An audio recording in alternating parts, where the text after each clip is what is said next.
Hello friends, welcome back to my another vlog. আজি আমি আহিছোঁ আসাম বুক ফেয়াৰত যেটো খানাপাৰাত হৈ আছে। তো আজি শেষৰ দিন আমি মানে সময় মিলাই মানে মোৰ এক্সামো আছিল, সেইটো কাৰণে সময় মিলাই আজি শেষৰ দিনা মানে আহিব পাৰিছোঁ।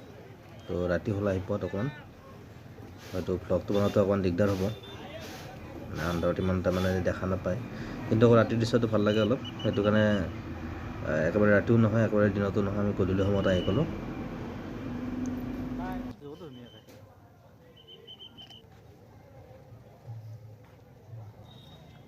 তো আমি বাইক পাৰ্কিং কৰিলোঁ, ইফালে বাইক পাৰ্কিং কৰি আমি মানে মূল গেটৰ ফালে যাই আছোঁ, মেইন গেটৰ ফালে।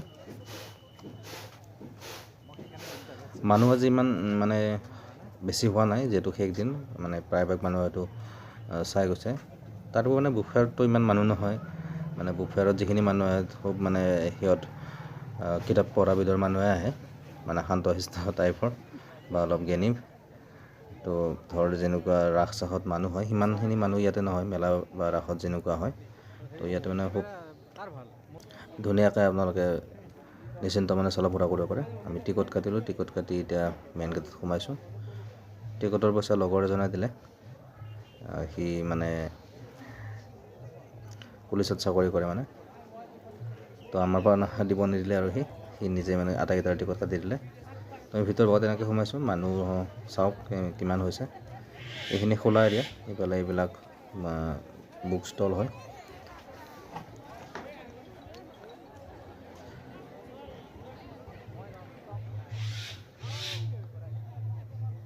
লগৰজন মানে যোনে টিকট কাটিছে সি মানে যাব, তো তাৰ লগত অকণমান মানে আউট এৰিয়াটো আমি ঘূৰিলোঁ। আমি শেষৰ ফালে অলপ কিতাপ চাব লাগিব এতিয়া।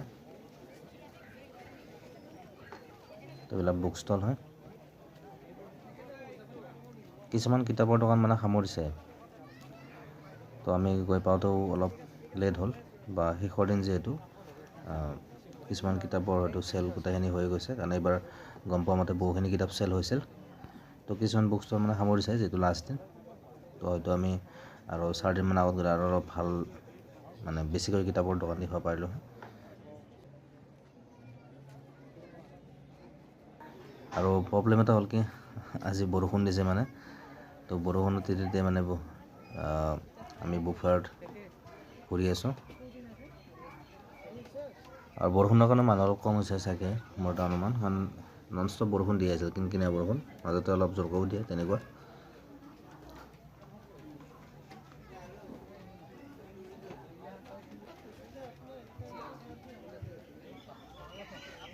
তো এনেকৈ বিভিন্ন কিতাপ চাই ফুৰি আছোঁ কিতাপৰ দোকানত। কিতাপ পঢ়িব লাগে, কিতাপ পঢ়াটো এটা মেডিটেশ্যনৰ নিচিনা হয়, কাৰণ কিতাপ আমি যেতিয়া পঢ়োঁ আমি একান্ত মনে পঢ়িবলৈ পঢ়োঁ, বা আমাৰ মনটো একচিত্ত হৈ যায়। গতিকে যেতিয়াই মানে মনটো আমাৰ একচিত্ত হৈ যায় সেইটোৱে মানে ধ্যানত পৰে। গতিকে কিতাপ পঢ়া বা যিকোনো হবিৰ লগত জড়িত হোৱা তেনেকুৱা কামবিলাক এটা মেডিটেশ্যনত পৰে। গতিকে কিতাপ পঢ়াটো এটা মেডিটেশ্যন হয়। ইয়াতে মানে কিবা অনুষ্ঠান চলিছে, সাংস্কৃতিক অনুষ্ঠান, কিতাপৰ লগতে কিছুমান বিশেষ সা সঁজুলিৰো মানে দোকান ইয়াতে দিছে। এখন পেইণ্টিঙৰ দোকান। তো এইবিলাক কিছুমান অৰিজিনেল আছে, কিছুমান প্ৰিণ্টেড পেইণ্টিং আছে। এখন আন এখন পেইণ্টিঙৰ চব হয়, ইয়াত গোটেইখিনি পেইণ্টিং অৰিজিনেল হয়। মই যিহেতু পেইণ্টাৰ হয়, তো এইখন মই মানে অলপ ড্ৰয়িঙৰ কিতাপখিনি চালোঁ, যিহেতু মই ড্ৰয়িঙৰ লগত জড়িত। মোৰ এটা ড্ৰয়িং চেনেলো আছে, পেইণ্ট উইথ সীমান্ত বুলি, আপোনালোকে চাৰ্চ কৰিলে পাব ইউটিউবত। তো ড্ৰয়িঙৰ কিতাপখন চাই কেনে নোলোৱাকৈ থাকিব নোৱাৰি, য'তেই বুক ফেয়াৰত যাম ড্ৰয়িং কিতাপ এখন হ'লেও লওঁ। মানে এইখন কিতাপো ল'লোঁ, চাইক'লজি অফ মানি। এইখনো মানে খুব ছাজেষ্টেড কিতাপ হয়, এখন ছাজেষ্টেড বুক হয়, মানে ৱৰ্ল্ডৰ চবকে ছাজেষ্ট কৰা এখন কিতাপ হয়। তো মোৰো পঢ়িব মন আছিল, এখন ল'লোঁ। বিজ্ঞানৰ কি কিয় কেনেকৈ, এইখন মই পঢ়িছোঁ বাৰু, আগতে আছে মোৰ।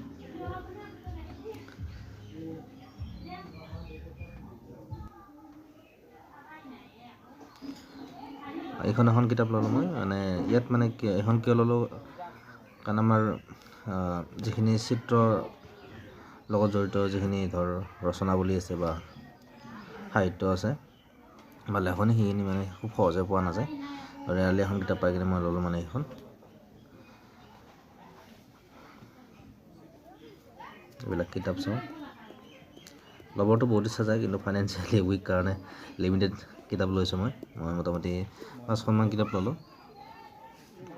মোৰ লগৰ এজনেও ল'লে, মানে এজনটো গুচি গৈছিল, আমি বাকী 3জন থাকিলোঁ এতিয়া। তো 3জন আমি 2জনে কিতাপ ল'লোঁ, এজনে বাৰু আমাৰ লগতে থাকিল কিতাপ চাই কিনে। তো ৰঞ্জু হাজৰিকাৰ কিতাপ এখন আনিব মন আছিল, কিন্তু বাজেট ল' কাৰণে মই আনিব নোৱাৰিলোঁ, হয়তো পিছত আনিম।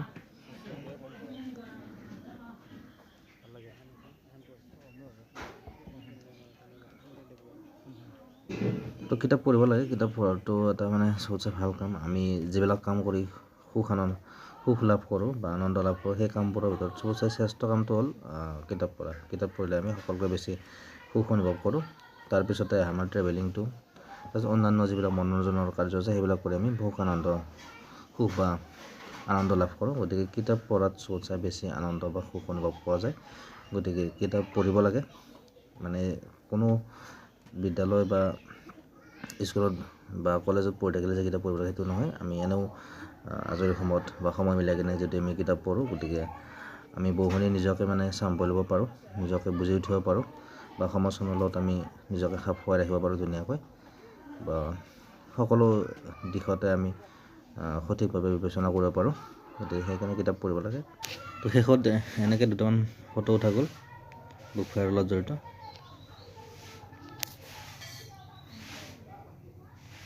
তো আমি এই 4জন ৰাতি আহোঁতে বহুত দেৰি হৈছে। আজিৰ ব্লগটো ইমানখিনিয়ে, লগ পাই আছোঁ নেক্সট ভিডিঅ'ত।